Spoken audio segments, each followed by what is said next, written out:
I don't go into it. It's not about me glorifying it. Most people know me and they know exactly what I come from. I think they're more surprised how I've changed, how much I have changed. I've been there. I don't really talk about and go into stuff because I didn't want it affecting me with certain moves I was making. So I didn't kind of, you know what I mean, we've got to be smart. And then, you know, go my own way because I'm a man and I want to be a man and do what I need to do. And I thought like my management is, I want it to be a certain way. So, you know, there was a little bit of a hard feeling here because obviously we wanted it to do together and I get it, Dill. But then in the end, I feel like things have worked out the right way. Everything works out in time, and now I've just become my man and my own lane and someone of my own right as an influencer or someone respected for my post fights analyst and after. So sometimes I get called out. I've had a few people come in to spar me and then learn the hard way, but I'm not gonna lie, I can't keep fighting the whole internet. Things take time and they're starting to mold and shape now in the right, you know, in the right way. I always say to you, it's like a jigsaw puzzle. You got to have the right pieces, and slowly they take their time to form, and then you get a whole picture once you know, put the application and time together. You know, sometimes bits missing. If you miss a bit of your infrastructure, you know, your whole shit collapses. Being determined to go through. So travel the world, don't know anyone, still go there like I own the place and get in, and people respect me. You know what I mean? It's mad.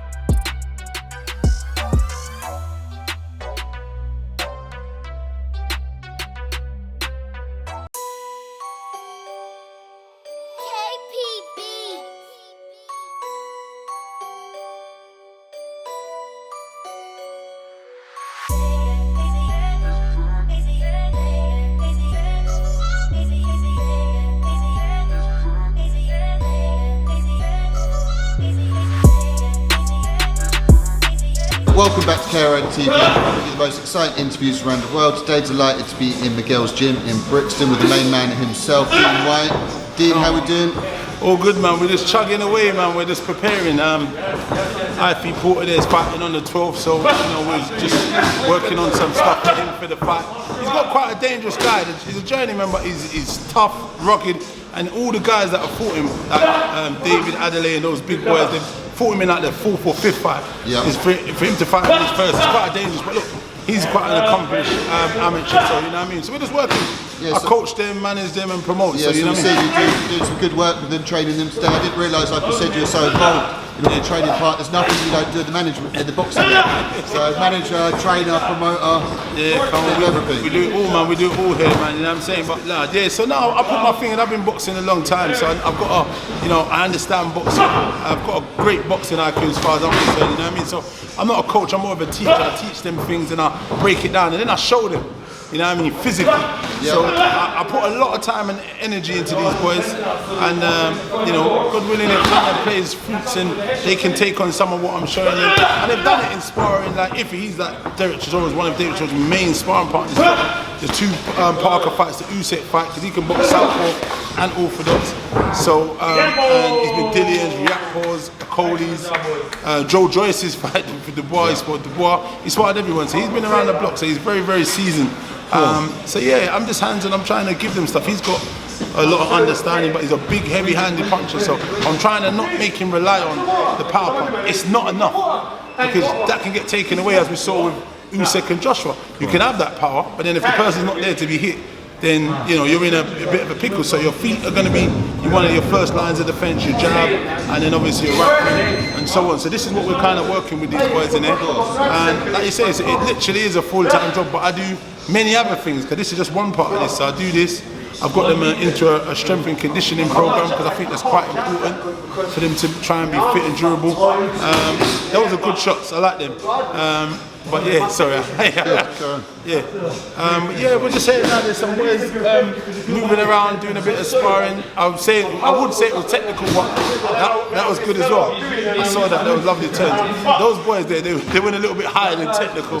But you know the ego kicks in sometimes in boxing. It's a very, very tricky game. You know, boxers everyone's got an ego. As much as they say like let's go light. When someone hits someone hard, they don't go, oh, you hit me hard. They go back and try and seek revenge. Of course. You know what I mean? So yeah, that's where we're at. So you're doing great stuff with the management as well, which you've been into for a few years. Like, what made you get into the boxing management? And obviously it's not just boxing, you do a bit of music management, isn't it? And then even football you sort of delved into. So talk to me about what made you start Black Box Management. Yeah, look, to be honest, my bro Dillian was onto me from a long time about many things, but I didn't really see it. Because maybe he saw it differently. He was like, right, get your coaching badge, because then you could probably coach me and be into this, like, or get your manager's license. And I'm like, listen, man, I come from something else. I'm not really pad, man. I'm the next man, you get me? So I was like being ignorant. And then I think with everything, people find their own self. They find their own position and their own timing with everything. I don't think the timing aligned at the time when he was telling me. You know, we were sparring, we were training. I used to do the corners, and I would say to him, look, try and drop your knees a bit, have softer knees, because you know your knees, if they're too straight, it's harder to move and bend and ride shots and pull and do stuff. So if you've got softer knees, it enables you to do stuff. So we used to talk about there, and he'd come back and say, how's my knees, or how's this, or how's that. And I say, yeah, just try and work on this, and don't sit in one place too much. Shimmy them up a little bit, give them a little bit of a fake, and then shoot from certain angles. You get me? So we worked on that, and then nice sound, nice good shot. So that was that part, and then it took a long time. And then I feel like I got a lot to give. So what it is my thing is the management side is a lot of mentoring in the music and in the boxing, because you got to talk to them. Mother them, father them, you know, and deal with whatever aspects of emotional stress they go through outside, because it reflects in the gym if their mind isn't here. So I do a lot of talking and mentoring, breakdown stuff, you know, and maybe watch fights or do things on the bag and try and position in where your head should be, where your hand should be, and then talking to them about, you know, their emotional positions or things outside if home ain't good. You know what I mean? Because they become close friends and people you spend a lot of time with, so you've got to kind of look after them. It sounds like you do 10 times more than most managers. Yeah, I'm not the manager that they just say, oh, let's phone this guy and we get you a fight. That's not my job. If I've got some people, I want to look after them as much as I can, and I want the best for them, because then it shows that if I've taught them something and I bring out the best of them, it's a reflection of me, and that's what it is. It's always a reflection of myself. So I want to try. Them shots are better, weren't they? You can see that, you can hear them when he's turning them. And that's what it is, same like music, you know. We've got a lot of boys, you know, what are managed from the OJB lot, and Schema is the main one, and I look after a few of the other guys. Really good stuff. Yeah. So, how was it that who was your first client in the boxing, or was it music? Who was the first person you ever took on? I think the music probably was first, you know? Yeah? Yeah, the music was first. And Schema's done great things over the last few years as well. Yeah, so we've done some good things. I've got him in a movie that should be out on Amazon Prime soon. Got him a deal, lovely shots. And even with the boxing, a lot of the boys that we was looking after, because me and Dillian, the manager, I was working with them for. Richard Riappo, John Harding, all of them boys are boys I was looking after in the beginning. And then, you know, I went my own way, because I'm a man and I want to be a man and do what I need to do. And I thought like my management I want it to be a certain way. So, you know, there was a little bit of a hard feeling here, because obviously we wanted it to do it together, and I get it, Dil. But then in the end, I feel like things have worked out the right way. Everything works out in time, and now I've just become my man in my own lane, and someone in my own right as an influencer, or someone respected for my post fights analyst and after. So, you know, I mean, I bought a lane, I think, oh, goddamn, that shit there. Yeah, because obviously looking at you from the outset the last few years, you've done some great things. You always talk really well on camera, and very mature in the way that you sort of handle stuff. And like you said, you're mentoring these fighters, but I think you're sort of a great role model for sort of the youth out there today. That's the aim, innit? You've got to try and be an ambassador for people. And this is another thing why I went into the promotion as well, because I wanted a bit of diversity in the sport. There's not a lot of black promoters. I think there's one. He's from Manchester. His name's slipping me right now, but you know, I feel like there's a lot of black fighters or fighters from Pat Barrett. Is that? That's the one, Pat Barrett. There's a lot of ethnics or people from the demographic in boxing in terms of management or promoting. So 100%. But it's not even that. Like the boxing industry has been sort of monopolised, hasn't it, by Matchroom and Frank over the years, and so it's a hard thing to get into. But you're in a great position to obviously get into it. And obviously it's not an open and shut case where you can just come into this. There's a lot of things that went in. I've got some real top people behind who've kind of, you know, helped me, given me the nod, and spoke to me to open that door for me for it to kind of come about. But for me, I'm saying, look, I love the sport. That's why I give it everything. And I think sometimes if you give things your everything, you'll get rewarded. And slowly things are coming around. I do talk to a lot of fighters. A lot of fighters are coming to me, and I just give it all my all. And I feel like, you know, irrespective if it's black, white, brown, whatever,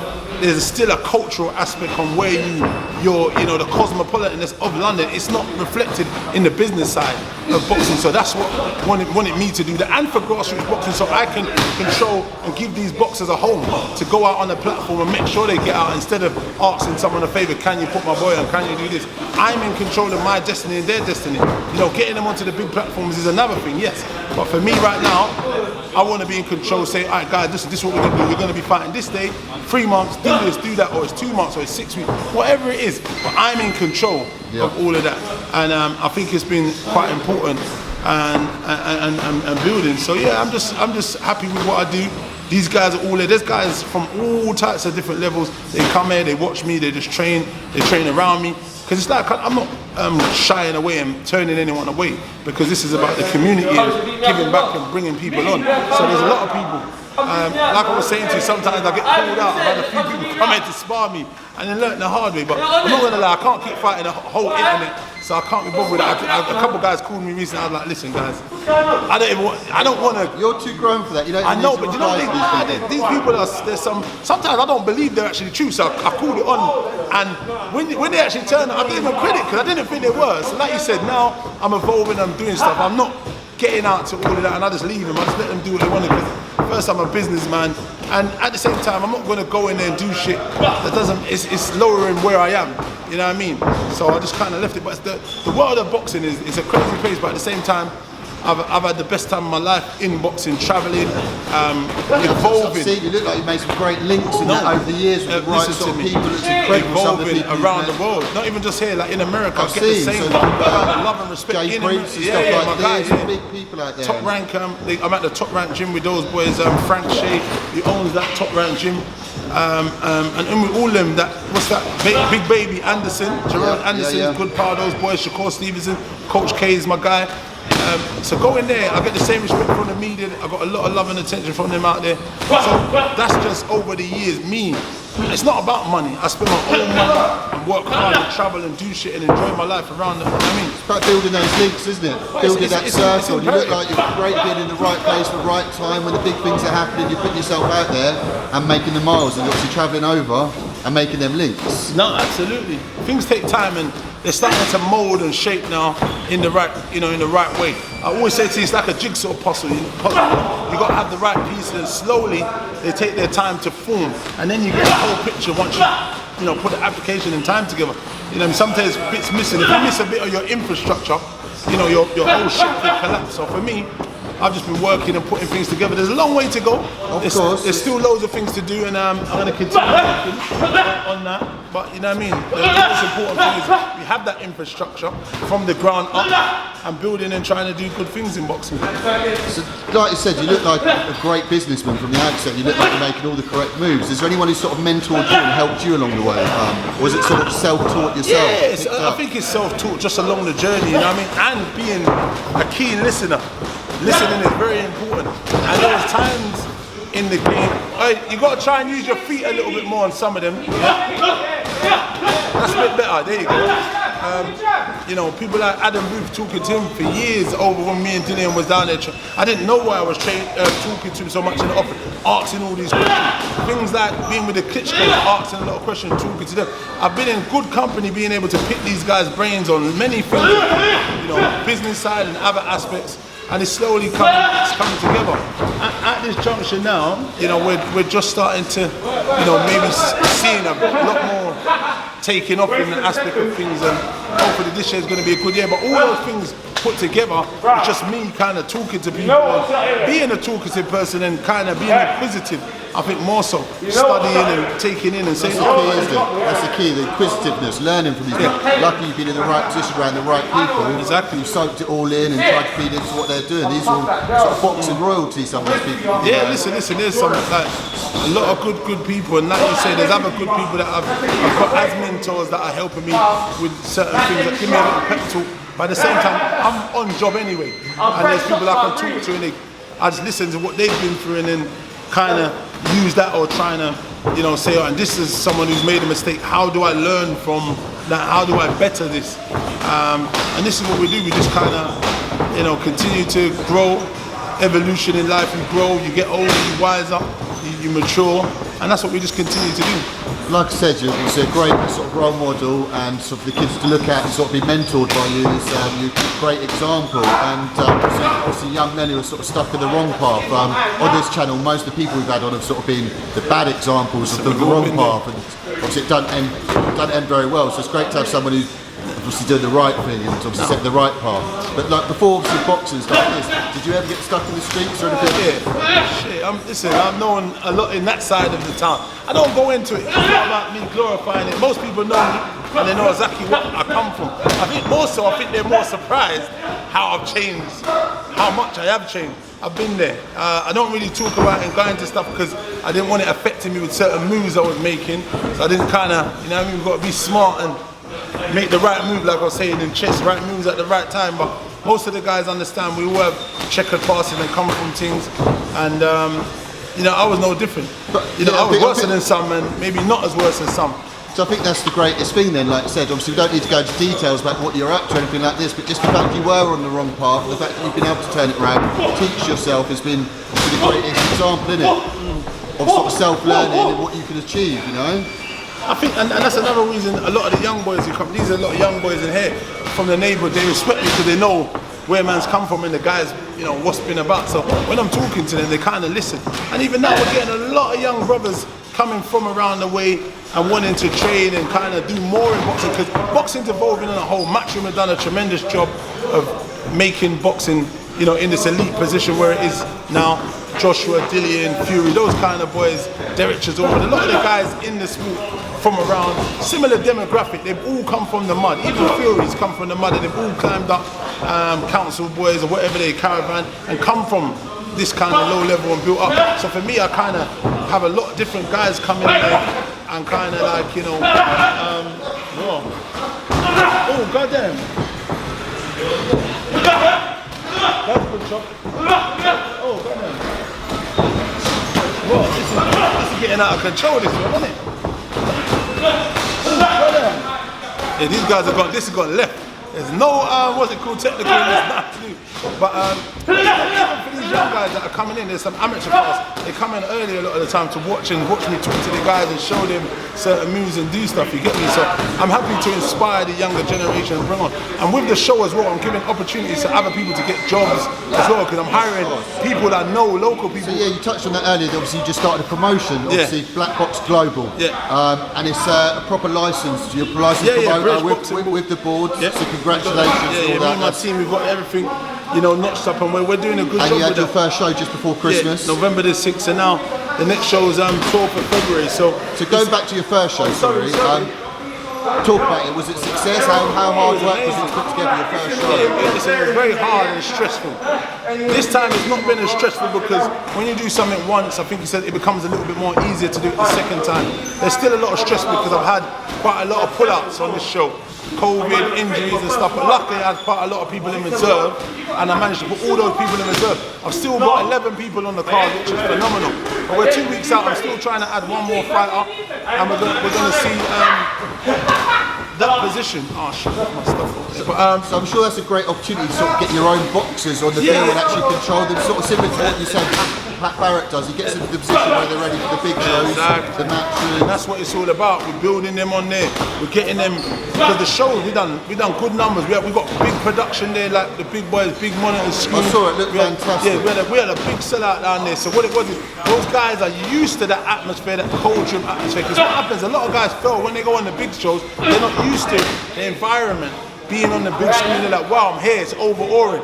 We don't want to have that, you know what I mean? So what I'm trying to teach them is that we're gonna, you know, be ready and prepared in every aspect. You know what I mean? What shots people might throw, dealing with media side, because I do a lot of media. That's why when I done the press conference here, it was a big press conference, loads of people here, and it was exciting for these boys, because a lot of them were like, wow, this felt like matchroom kind of press conference. There's so much media, and it took like hours, like a matchroom show. So I think the guys were kind of like impressed, and I was happily impressed. You know, obviously I know the look I'm trying to achieve, and then putting it together was a momentous moment in my life. Because a lot of people say, what was your biggest moment for 2021? And I thought it was maybe going to the shows in Americas, because I went the Cambosis, Lopez, then I went Devin Haney and Jojo Diaz, and then I went Gervonta Davis and Pitbull. But before that, I would say was my show, but I didn't kind of forget the significance and what it entails and what I'd done, and what an achievement for someone coming from where I've come from, the background where I was, to spin my life around. I wouldn't even say a 3-6, I'm saying a 720 beat, because it's a double flip where we changed it up, and we hold different folks now. At the same time, still garnering the respect from the young bucks and people around, because they're saying, what, you know what, there's power moves and we got to give, you know, credit. So me, I've got these little young boys, they're all doing their thing, commentary. Hopefully they might be people that will be commentary in the next generation, and young folks who are coming up and trying to do stuff, you know what I mean? Of course. So you're saying you've got your second show then in February 12th, is it? Yeah, about 2.5 weeks, about two weeks. And where's that? Is that at Tolworth again? Tolworth Leisure Centre, yeah. Got to try and keep them in check. Yeah, I'm trying to, but these guys they're moving strange in that. Yeah, they're getting busy in there. So your next show at Tolworth, like you say, still tickets available? Yeah, we've got tickets available. So guys, we'll put the link below in the description, make sure you check that out. Yeah, I appreciate that. We're getting, obviously, I sell quite a bit of tickets myself. Mine's are nearly all gone, but the fighters have got tickets, and we've got some online. Maybe I'll get a few more, we'll see, but we've still got tickets available at this junction. And like I say, what fight are you looking for then? If we put this out, they can get in touch with you. What fight are you missing? What weight? Oh, anyway, it doesn't matter. If there's a professional and they can sell tickets and they can get on and pay for their opponent, then all means hit me up and see if there's a space. Obviously, I'm hoping to get an answer over the next couple of days and see what's going on, you know what I mean? But it's just one of them. I thought he was coming in. Of course. And so, talk to us about your stable of fighters at the moment then. So who are you managing at the moment? Who have you got? You've got everything we've seen earlier. Yeah. Tony Banj is not here. Yeah, so I've seen he's a real good talented fighter. Yeah, he's coming up, he's doing some good things. I've got good plans for Tony. Got some good skills, hasn't he? Yeah. Sometimes he's too brave for his own good. So I'm trying to take that away from him. We've got Ify over there. Dave looks after me and Dave kind of look after Ify. Then I've got some new young guys who I'm signing. I can't even remember his name right now, it's so bad of me, but I've got them. But he's a good, talented light heavyweight kid. He's 23. He's had no amateur fights, but listen, big, solid kid. His name's Spence Oki, I think. He's come from Whyte College. He's had a few of them, but he didn't. But I took him down there. He sparred with a cruiserweight professional, 10-0, 7 knockout, and he handled himself really, really well. He went down a little bit at the end because he was tired. Not down like, but just lungs went down. But he's a tough kid. He's too tough for his own good. So I've got him. Another thing I'm getting into, I just signed my first journeyman, so I'm going into that lane. And who's that then? His name is Dean. Right now, his name's Dean as well. Shout out to all the journeymen out there. Yeah, big up them. Those are the guys at the stable. Yeah. So that's why I've gone into that lane, because I want to be in control of this whole system on what my direction is going. So.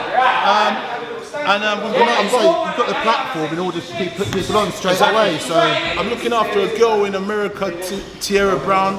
She's 12-0, 8 knockouts, I think, or 11-0, 8 knockouts, I think. So we're just seeing what's going on with her. But I'm trying to cut some deals with her now. I'm literally in the process of organising. I think we're Matchroom USA. I was talking to them. I know the lawyer out there, Sean. And Kevin Rooney, another one, they run Matchroom USA. So they've contacted me about, I was talking to them in Las Vegas about the fights, and they offered me the WBA world title, £130 for her. So something's happening with that, that's a little bit of a stalemate, but hopefully at the end of this week.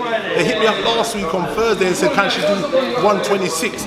So maybe there's a world title shot at 126 in America on the zone, but let's see, because she's a bit frustrated right now because she wants to get out and fight and do something, and I understand it. I understand it, but let's see what happens. I've got that one was you got through it anyway. That was So what would you say your main focus though is going into, obviously we're just about to go to February 2022? Is it more the promoting than the managing these days? And then you know what, I'm going to do both because obviously it comes hand in hand. I've got to manage them to get them out. it works so well. Everyone, I don't know how long I'm going to be able to coach, manage. It's a lot.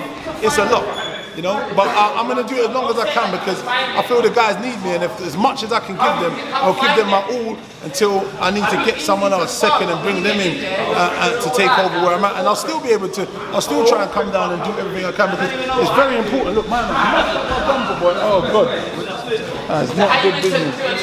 Yo, Trav, so put that up there. Yeah, just put it up there for me. Yeah, so well, like I said, now that you're obviously doing the promoting, it should be a lot easier for you to sort of take on some clients. Because obviously the biggest thing stumbling block is the platform, isn't it? In order to get them on, and obviously you can't get everyone on these matchroom shows, can you? So yeah, this is why I opened this door. And obviously, like you say, you mentioned Pat Barrett earlier. I mean, he's done great things with bringing fighters through. People like his Zelfa and Lyndon and that. He's managed to get them on the big shows with the big deals from doing it. I want to do similar things. Get them off the ground, get them understanding boxing, get them to 7, 8-0, 9-0, 10-0, and then look at where we go and who we can. So like I said, so any boxers, obviously aspiring boxers out there that's struggling for a platform, struggling for management, they can also get in touch with you. They can hit me up and we'll have a chat. If I can help them, I'll definitely look at it and see where they're at. It's a whole package that needs to be done. Because if they're way out from where we need them to be, I can't just take on people with white collars and they're not got the experience and they're not durable enough, they're not tough enough, they don't sell enough tickets. I can't make miracles. Yeah. I can open up the door and put you right here, but you're going to have to perform in some capacity and give us something, you know? Of course. And obviously you're still obviously going to be doing the music management and that. Yeah, the music, that's not stopping. No, we're doing that. We're literally just trying to. Schema's album's going to hopefully be dropping this year soon, and then what we're looking for is probably doing a headline show. You know what I mean? So that's where we're at with that. Well, I look forward to seeing that. And then obviously I was going through your Instagram, and then I saw a footballer had been signed by Reading. Yeah, so we're doing. Yeah, so you're involved in that as well? My little cousin. I've been looking after him for years. So big up him. He's doing good. And I've got a few others I'm talking to about signing footballers and seeing where I can place them. But football is hard though. Super competitive. Very, very hard. There's millions out there trying to get there's only so many slots out there. So. Exactly. So this is where we're trying to work. So we're across all the ponds. We're trying to, and we're trying to link up with other people as well. If there's other people who's doing certain things and we can come together and make it a bigger platform and a bigger force, then I'm open to that as well. But look, it's not just about me. I'm trying to build something that's going to be a legacy here. And that will go forward and do great things and beyond. Just like Jay Prince, they got the music, they got the boxing, they had Floyd, they got Drake, they're doing everything. So that's why I go there and link them boys. Antonio Leonard, my uncle as well, him and Jay's partners. I always go to Texas, go to his, and then we link up with those guys. But there's great scope, to travel the world is the world is the oyster. You've got to go out and see the world and see different things and see what's out there. You know what I mean? Of course, and so talk to me about 2022, what we can look forward to with yourself. How many shows are you going to be trying to put on this year? So we've got one now. I think we might be able to get maybe four, five, maybe say 4. Because if I'm going to be traveling and living a bit, I've got to do other shit. I'm thinking maybe 4 to 5 maximum. But then my friend's got a show in Dubai. On March the 5th, I'm trying to get a kid on. It's a good platform. It's got Marcus Maidana on that platform. Awesome. Yeah, so that's going to be good for him to get out there. And then I'll be mixing with other promoters, getting boys on other platforms as well. So maybe 4, 5 will be the absolute max, I think. Because I don't want to overcook and push myself and spread myself too thin. You know what I mean? Because it's a lot to take on. Like I say, you look like you've already got a lot of things you're doing at the moment anyway. You don't really need to take anything more on board, do you? You come through and then I attacked you for the last bit. And so what do you think the one key is to your success? What's allowed you to be successful? What bit of advice would you give to people out there? I think my biggest asset is my determination. As much as I doubt myself at times, I have doubted myself. I think as much when I doubt myself, I come back and I push on. Or my woman, she's very encouraging and push me on. There's times where you know, I probably doubted myself, and she's like, look, you know, just don't worry about this or don't worry about that. There's no point getting upset about this, and then it encouraged me. And I said, you know what, you're right, and then I'll just go on and face it. And it actually ends up always being better than I imagined, whatever I think I was going through, you know what I mean? Or I could get annoyed or frustrated, or you feel like the door's closed in your face when sometimes it's just maybe not that. Sometimes we overthink things and maybe have an irrational thought and more than a rational thought. You know, if someone doesn't call you back, saying, oh, they're not calling me back, they're cunts. Instead of thinking maybe, you know what, he's busy, he'll return my call. If it's not today, it might be tomorrow, it might be next week. You know, little things like that. I think there's many things, but my determination and me putting myself where I need to be in the right position. Because it's all about brand placement. It's, you know, me being here every fight, doing this, doing interviews. All of that is together, but it's the perseverance and the determination. As much as you might do things wrong or get a slap or a punch in the face, continue to grow and evolve. More than anything, that's, I think, my biggest thing, just being determined to go through stuff. Travel the world, don't know anyone, still go there like I own the place and get in, and people respect me. You know what I mean? It's mad. Well, I love watching it from the outset. It's inspiring. Like I say, you're a great role model for everyone out there, you know, and don't, especially if you haven't gone from the uni sort of background or the college background, you've come from the streets, turned it all around, using them skills, you're adaptable, you're evolving in yourself, aren't you? You're learning more all the time. Absolutely, man. We evolve as people, as you get older, as you get wiser. And you know, you're not too old to learn. There's always learning to do.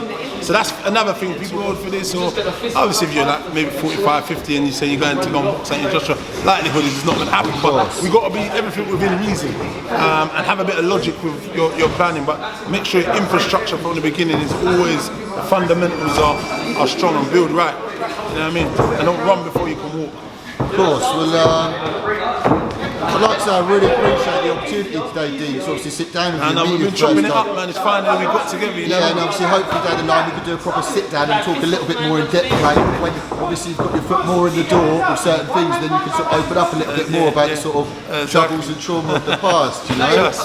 But before we obviously leave you today, we've got to sort of touch on what Dillian's up to at the moment. Obviously we're seeing so much stuff in the press all the time about, obviously we saw the purse split.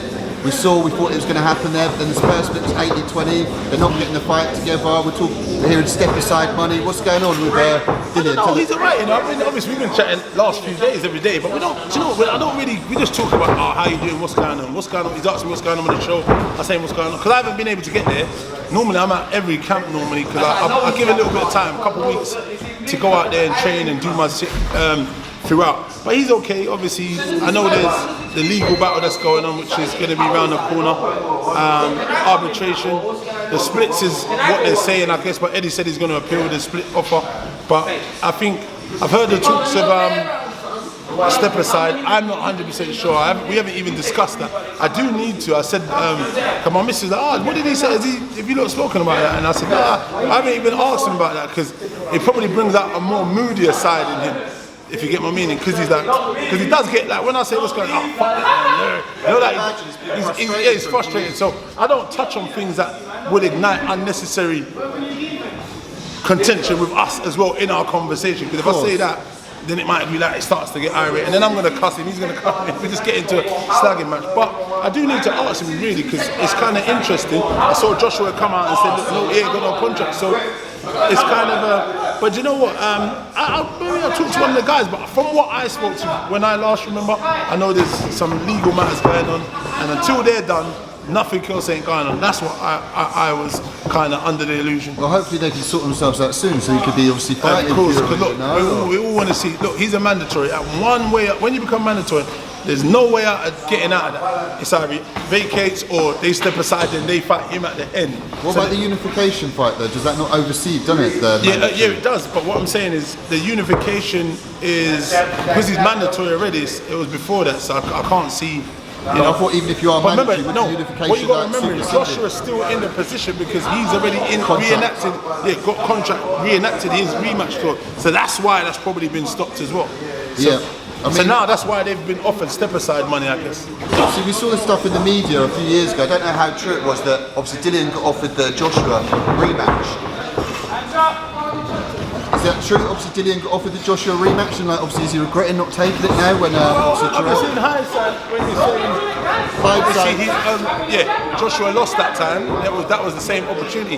But then at the same time, when you know what your worth is, you're thinking, well, look, you offered Andy Ruiz 8 million or 9 million. How would you offer him 8 or 9 million? You offer Dillian 5 million, and Dillian's is a pay-per-view star. He does his own shows. You got to look at the maths and make sense of what you're offering. I know. They offer Baby Miller. Same, when they were fighting 10 million or 9 million, but then you offer Dillian 5. These guys don't sell pay-per-views.